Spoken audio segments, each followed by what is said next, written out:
This is kind of hard to understand, but sometimes you can try so hard at something.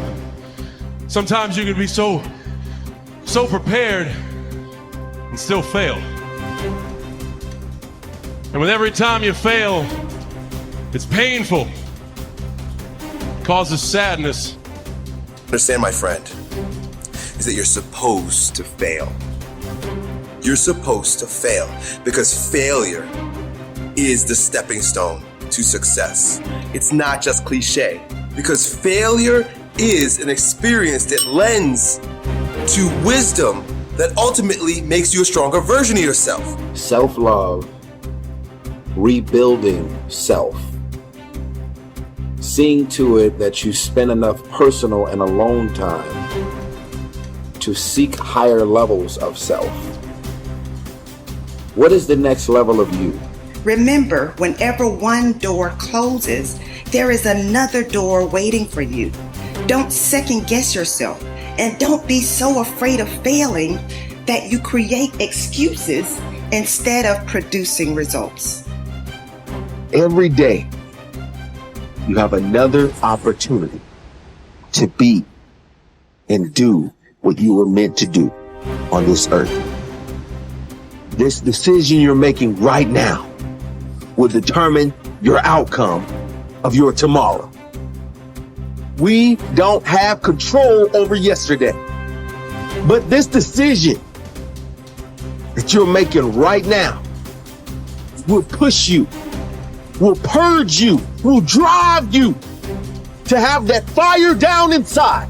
There's never been a point, anytime, and there never will be, where everything is perfect. Okay? No such thing. Because life is a possibility. Because it's a possibility, it cannot be perfect. Doesn't matter what we do, there's still something more to do. The possibilities when you do this, although unknown, are endless. But one thing is for certain, if you don't push yourself, nothing in your life will change. If you want a thing bad enough to go out and fight for it, to work day and night for it, to give up your time, your peace, and your sleep for it, if all that you dream and scheme is about it, and life seems useless and worthless without it, and if you gladly sweat for it and fret for it and plan for it, and lose all your terror of the opposition for it. Human being, you got unlimited potential. You can put effort on you, and by concentrating on you and developing you, you can transform your life wherever you are right now.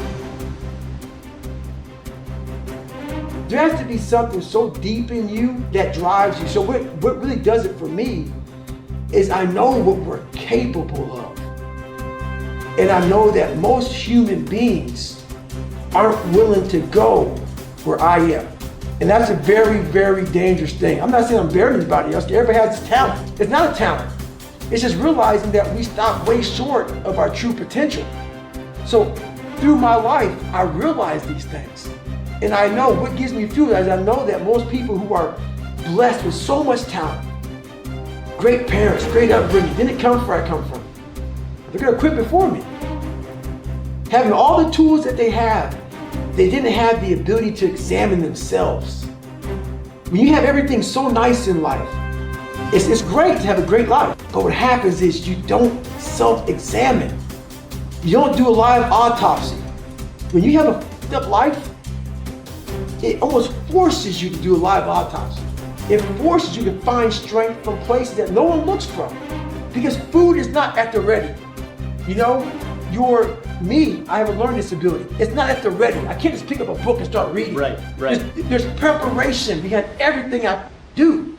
There's everything I do has to come with so much preparation. It's despicable. It makes me sick. My own personal life makes me sick. That's why I'm so disciplined now. Without my self-discipline, there is no David Goggins. Like, I can't stop reading. I won't be able to read tomorrow. I will lose it that fast. I cannot stop going to the gym. My mind is set up in a spot where, hey, the second I stop, it wants to stop. Because I had a quitting mind growing up. When you get beat the shit out of you all the time, your mind wants to go to that nice spot where you're comforted, where you're not trying, where shit is easy. That's where your mind, it doesn't want to think. You have all these things in the mind, and the mind can only absorb so much. So all the pain it has to go through, it wants to push it away and say, let's not do that. So every day I'm fighting where the mind wants to go. So it's a constant evolution, man. There isn't a better way to live your life. There's no right way and wrong way. There is only the way that gives you more energy. There is only the way that gives you fulfillment. When you have those things, when you're fulfilled by what you're doing and it's giving you, the harder you pursue it, it's giving you more energy, you're on the right path. As the Greeks would say, segolodromo, I can't believe I messed that up. Segolodromo, which means you're on a good road. And that's what I want people to understand. Like, yes, I preach a very specific path, but I don't think that it is a universal path. And so the only universal path is to do the things that give you fulfillment and energy. So if spending time with your friends gives you that, then you should be spending more time with your friends. If dating gives you that, then you should be dating. So you don't need to want to be the best in the world at something. You don't need to want to make a lot of money. You don't need to want to be an entrepreneur. They're literally just stand-ins. They're proxies for fulfillment and energy creation. That's it. Many people have had difficult experiences growing up. They have fallen onto hard times and become associated with the wrong people. They have behaved in ways that were illegal or socially unacceptable. Sometimes they have even been convicted and sent to prison for their crimes. But at a certain point in life, they decided to change. They thought seriously about the kind of person that they wanted to be known as and thought of in the future.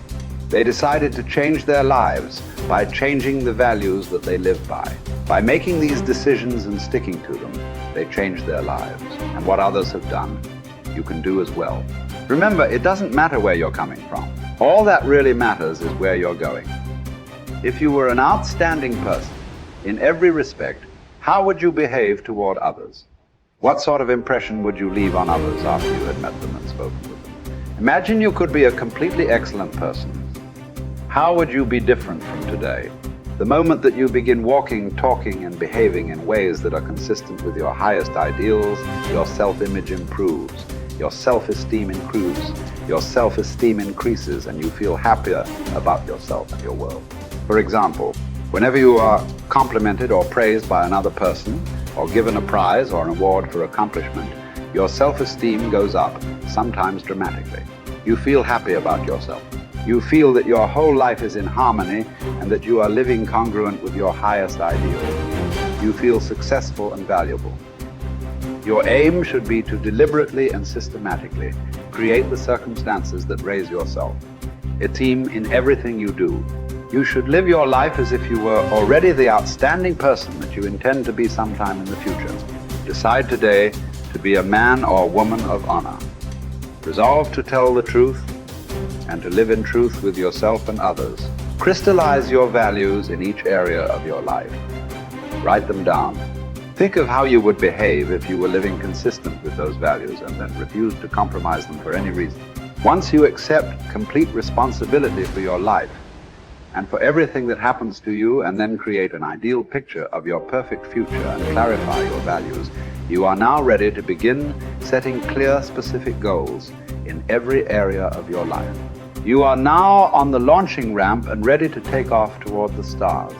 You have to work on yourself. You have to have an unstoppable attitude, and no excuse is acceptable. And you've got to make it a priority, a non-negotiable in your life, and hold a constant vision of what it is you want to achieve.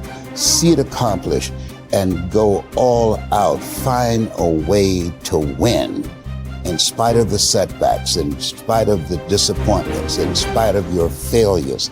I tell people when I'm giving presentations, you will fail your way to success. I have a saying, is life knocks you down, try and land on your back, because if you can look up, you can get up. And so those experiences of going after goals that's beyond your comfort zone and having relationships that will challenge you. And so those experiences, they challenge you to go to that next level and continue to move forward in your life, doing new and exciting things that eye has not seen, ear has not heard, nor is it in the heart of mankind what God has in store for you when you live a heart-centered life, deciding that you're going to live a life that will outlive you. You're going to live a life that counts, a life that will build a legacy and change the planet. You know, Horace Mann said, we should be ashamed to die until we've made some major contribution